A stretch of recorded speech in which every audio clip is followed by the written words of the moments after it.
One thing that a lot of people have no clue about is the importance and power of fasting to manifest and create the things that you desire.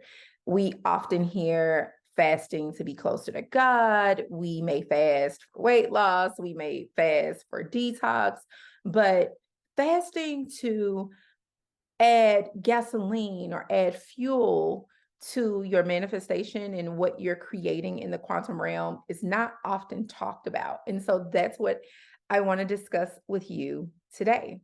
Hey, friends, it is Dr. Stephanie here. And today we are preparing for a fast in just a few days. And I thought this was the perfect time to have this conversation with you about the power of fasting when looking to manifest, co-create, get answers, get insight, open doors, create magic within your life.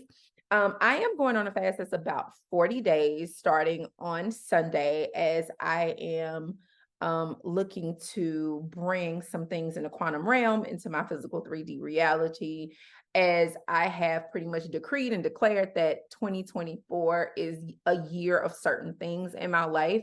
I am balancing that out with fast so that I can seek and hear answers and open the doors for those things to come.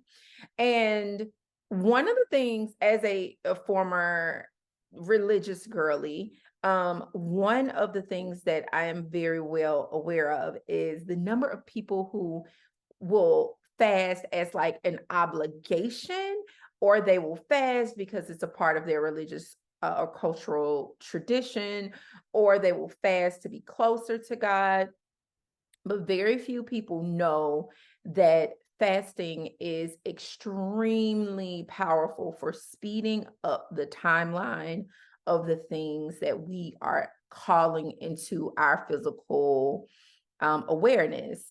And also, if we are looking, this is just an added note, not really about this video, but an added note. Another way I have used fasting is to basically do a spiritual cleansing. I've used fasting as spiritual cleansing. When I'm feeling my intuition is not working as well as it should, I'm clouded.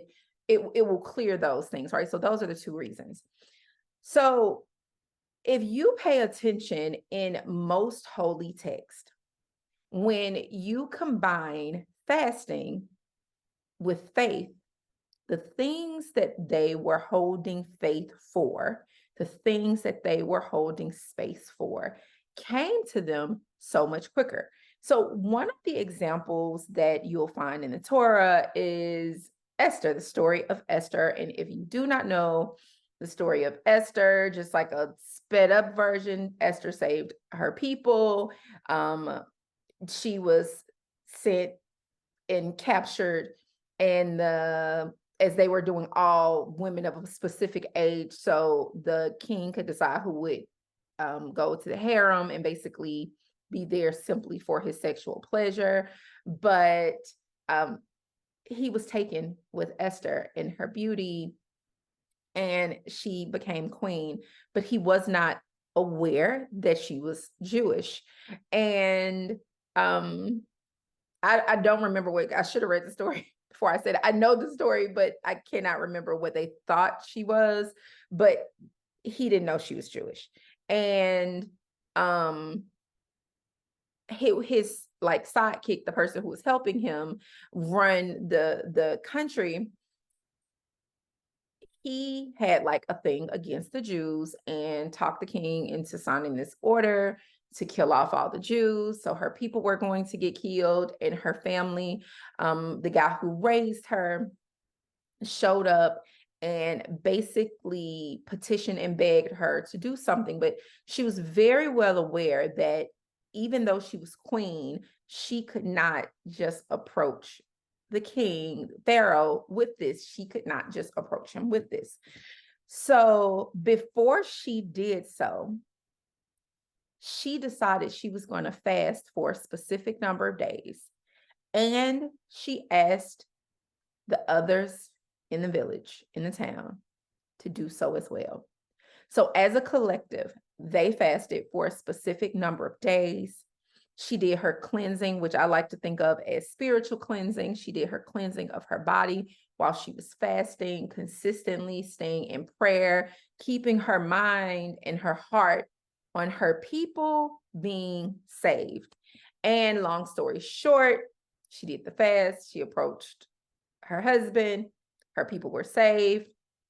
The husband's friend, sidekick, partner, who had the decree signed, ended up being killed, and yada, yada, yada. She saved the day. You want to read that, it is Esther, whether you're looking in the Torah or you're looking in the Bible or any Abrahamic religion, you should find the story of Esther. And there are also like movies, small little 15, 20-minute movies, some an hour and a half, even here on YouTube, of the story of Esther. It's one of my favorite stories because it talks about the power we as women have. And this is really neither here nor there, but I really want to slip this in here because often women think that being submissive and women think that being in specific roles take away their power. And one thing that I have always learned is that we have more power than we were taught we necessarily had. And some of you may have heard that men are the head and women are the neck. Head can't move without the neck, kind of thing. We hold so much power. On top of that, our manifesting and our creation power is skyrocketed. We literally create humans. We are literally walking creators, walking manifestors. Our womb, we literally hold a womb. So within this womb is our creation power for everything. And fasting is just a way to speed that up. So that's one of my favorite stories about fasting that is in the Holy Text. And there are many, many, many, many more. But typically for fasting, they would either go X number of days without eating, just juicing. Well, they weren't juicing back then, but without eating. But what's more typical is like sun up to sundown.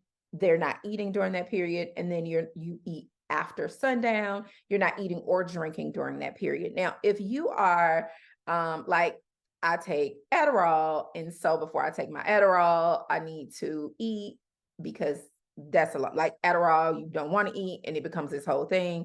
Or if you're taking pain medication, you may need to eat. And so you may need to adjust a fast to fit for your life. If you're a diabetic, if you deal with blood sugar issues, you want to adjust a fast to make sense for you, your life, the life that you're living, whatever's happening with you. But if not, the typical is sun up to sundown, you're fasting. And during that time of fasting, you're praying, you're petitioning. And what I like to do when I'm using this for manifestation is I am praying and I am visioning. I am praying and I am seeing.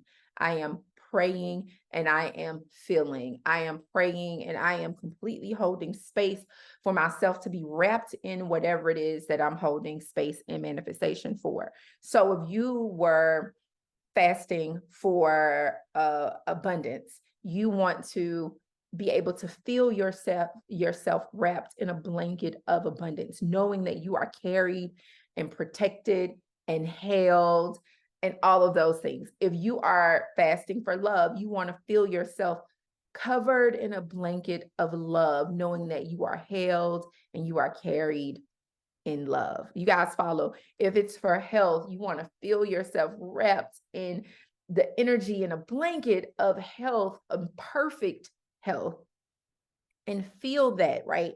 And so that's what you do during your fasting period. And I personally continue to take those prayers on even after I eat through the night. And then you get up and you start it again the next day. What a lot of people choose to do is to wake up early and eat. Let me tell you, the thing about me is I ain't gonna wake up early for nothing. I don't even want to eat early in the morning. So I would rather just fast until sundown personally. But a lot of people do choose to wake up before the sun comes up and eat. And right now is also a period where multiple religions are fasting as well. So I also like to think of like the energetic power as a whole that's happening on planet Earth at the same time. So I also like to fast during the time of religious fasts taking place. So I would like to encourage you, if there have been manifestations that possibly you have lacked faith around, things that you desire, your heart deeply desires, and yet you still lack some faith in some spaces around that, consider a fast. If it is some things that your heart deeply desires, and maybe you have the faith, but the gap between where you are currently and where you are trying to go is so grand, I encourage you to fast. Let's go to what I mentioned earlier, spiritual awakening. So a friend of mine and we used to do this like once a year for like spiritual third eye cleansing. We would do a raw fast, no meat for a period of about 40 days. And so, yeah, this is pretty regular for me. Some people fast more than others. I have another friend that I feel like at least once a month, she like, girl, I'm fasting. So some people fast more than others, but I tend to not have regular fasts, but I tend to fast when it's something that I am looking to create. And that's another example. If you are just simply looking to hear from your higher power, if you want to get answers to prayers, if you want insight, you want to be able to see some things in a different way. If you want to, as the church people would say, break some yokes, fasting may be a really great option for you. And keeping that in mind during the days when you're doing your prayers and you're doing your visualizations and you're doing your affirmations, because I put all those in there. Make sure they make sense for what it is that you're looking to get, whether it's answers or whether it's a manifestation of something that you're bringing into your 3D realm. And it's also a perfect time. So it's a program that I'm starting that will still be like smack dab in the middle of my fast. It'll be actually towards the end of the fast, but it's really, really, really a great time to work on your reprogramming. When you are fasting, listening to the subliminals, really taking that in, you are literally more open during the period of fasting. So in addition to the hours that I will eat, I'm also shifting what I eat. So depending on what's going on with my medication, I might not be able to do a full day. Like if it's a day that I need to take a pain medicine or something, I'm going to need to drink a protein shake, or I'm going to need to take something in. And so I would shift those things, but I won't be doing any sugar, and I won't be doing any carbohydrates, any like breads, pasta, those sorts of carbohydrates. I will be leaning on like 80% fruits and vegetables, those sorts of things. So I hope that makes sense for you.